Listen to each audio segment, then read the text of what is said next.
Olá, tudo bem? Meu nome é Igor Coimbra, eu sou médico urologista e andrologista, membro titular da Sociedade Brasileira de Urologia e membro da Associação Brasileira de Estudos em Medicina e Saúde Sexual.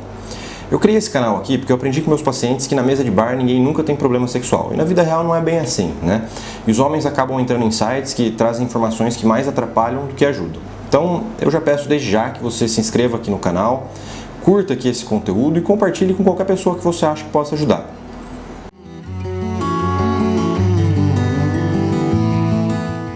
Hoje, o meu objetivo é conversar um pouco sobre os remédios, as medicações orais que são usadas para o tratamento da disfunção erétil. Vou começar essa conversa com uma curiosidade.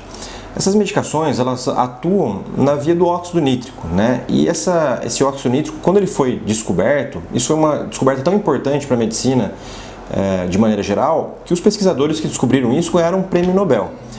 Então, apesar de ser uma coisa muito pequena, eventualmente que ninguém ouve falar, isso é muito importante para a medicina. E como é que atuam essas medicações? Então, os remédios para disfunção erétil, eles são os inibidores da fosfodiesterase 5. Isso é uma enzima que atua como um facilitador da ereção. O mecanismo exato atua em segundo mensageiro e com mecanismos que são muito complexos e que só interessam para a gente que é médico. De maneira geral, a gente precisa saber que eles ajudam a vasodilatação e isso facilita com que o sangue chegue até o corpo cavernoso.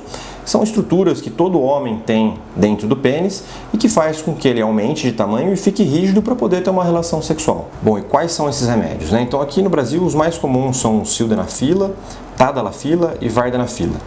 Cada um desses tem algumas particularidades que eu vou explicar aí ao longo do vídeo, Mas de maneira geral eles têm o mesmo mecanismo de ação ajudando essa vasodilatação que eu expliquei. Bom, e quando a gente usa essas medicações, Então de maneira geral elas são a primeira linha de tratamento para todo homem que tem disfunção erétil. Só que também ela não pode ser tomada sozinha, sem a orientação de um urologista, Apesar de elas terem sido muito bem estudadas e serem muito seguras, a gente precisa saber se aquela pessoa não tem nenhuma contraindicação específica para aquilo. A primeira coisa que a gente vê é se a pessoa é apta a ter atividade sexual. Porque, querendo ou não, a atividade sexual é um exercício físico, que demanda uma certa performance do corpo. Então é muito comum o mito do vizinho que foi ter relação com a esposa depois de tomar um Viagra e infartou. Não é a medicação que faz isso, mas sim o exercício físico que é demandado do corpo durante o ato sexual. Além disso, existem algumas outras contraindicações específicas. A mais comum e mais famosa é o uso de nitrato junto com a medicação. Então, alguns homens, eles precisam usar remédio para o coração, principalmente quem é coronariopata, e essas medicações, que são chamadas de nitrato, elas não podem ser tomadas junto com o inibidor de fosfodiesterase. Existem contraindicações menores e específicas de cada paciente, que precisam ser vistas pelo urologista. Então, a gente tem que saber que isso é uma droga segura, mas ela sempre precisa ser tomada com orientação de um urologista com experiência nesse assunto. E como que é tomada essa medicação, Então, existem duas maneiras de tomar a medicação. Uma das maneiras, que é o mais conhecido pela população, é o de demanda. Então, a pessoa vai ter relação sexual e ela toma, geralmente 1 hora antes, um comprimido para conseguir ter sem nenhum problema aí. Só que na prática, alguns homens acabam não gostando tanto disso e acabam se sentindo presos, porque eles acabam sendo obrigados a tomar um remédio e depois tem que ter relação sexual. Então existe a outra forma de tomar, que é diária, onde se toma uma dose menor, mas todos os dias. Assim o homem tem um pouco mais de liberdade para conseguir ter relação a hora que ele quiser, sem precisar ficar programando, Além disso, essas medicações elas podem dar um pouco de efeito colateral em alguns homens. Não na maioria, mas alguns homens podem ter efeitos colaterais. E a tomada de demanda, por ter uma dose maior, ela é mais propensa a dar esses efeitos colaterais. Então, junto com o seu urologista, é passível que se ajuste para tomar de uma ou outra forma, dependendo das práticas de cada um, se existe ou não efeito colateral, se quer ter mais liberdade. Então, isso é uma coisa conversada sempre com o urologista. Quais são esses efeitos colaterais aí que eu estou falando, Então, de maneira geral, a primeira coisa que a gente precisa saber é que a maior parte dos homens que tomam essas medicações, eles não têm nada de efeito colateral. Mas a gente que é urologista acaba vendo com um pouco mais de frequência no consultório, porque a gente vê mais pacientes, Quando existe uma reclamação, as coisas mais comuns são dor de cabeça, nariz escorrendo ou entupido, e o rosto quente, vermelho ou orelha vermelha, e dor no corpo. Mas lembrando que a maior parte dos homens não tem esses efeitos colaterais. Eles conseguem tomar a medicação, ter o efeito benéfico e não ter efeito colateral.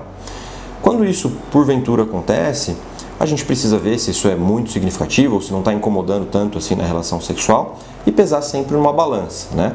Além disso, a gente ajusta a maneira de tomar para que seja mais confortável para cada paciente. E essa medicação ela funciona para todo mundo? Então não é todo mundo que toma um remédio que vai conseguir ter sucesso dessa modalidade de tratamento, né?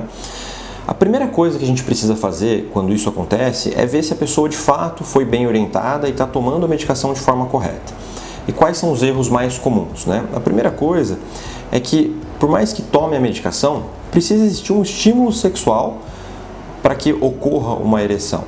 Então, falando português claro, a pessoa de fato precisa estar com tesão para que aquela medicação leve a uma ereção, né?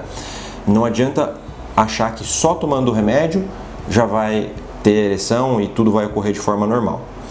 A segunda coisa é que a boa parte das medicações, mas principalmente o mais famoso deles, que é o Viagra, tem relação com a alimentação.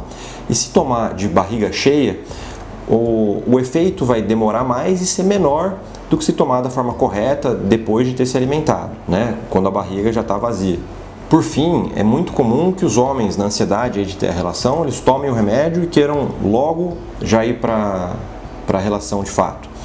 Mas a gente precisa esperar o tempo de ação de cada medicação, que geralmente é em torno de 1 hora. Alguns são um pouquinho menos, mas geralmente em torno de 1 hora, né? Se isso não é respeitado, os níveis sanguíneos da medicação não são adequados ainda e a pessoa acaba não conseguindo ter aí a relação de uma forma normal. E para as pessoas que não funcionam, isso é o fim do mundo? Não. Existem próximos passos do tratamento, né? A medicação oral é só o primeiro passo de um tratamento de disfunção erétil. O mais comum é que depois disso a gente tente a injeção, que geralmente é uma coisa que dá muito medo nos homens no começo, sempre fazem umas caras de assustado aí quando eu falo disso, mas eu brinco que sempre o sucesso supera o medo. Depois que eles veem o efeito, eles acabam ficando muito satisfeitos, porque voltam a ter relação aí com a parceria, né? Além disso, quem não funciona também com a injeção, a gente tem próteses, que eu vou trazer aqui para vocês darem uma olhada. Então, por hoje é mais ou menos isso que eu queria conversar aí com vocês, espero poder ter ajudado. Vou pedir de novo aí para se inscreverem aqui nesse canal, curtirem o conteúdo e compartilharem com qualquer pessoa que vocês acham que isso pode ajudar. Isso ajuda a gente poder continuar trazendo conteúdo de qualidade, realmente baseado em evidência, e faz com que homens que eventualmente se sintam sozinhos e não conseguem conversar sobre esse assunto com alguém porque eventualmente têm vergonha, consigam ter mais informação de qualidade. Então, por hoje é isso.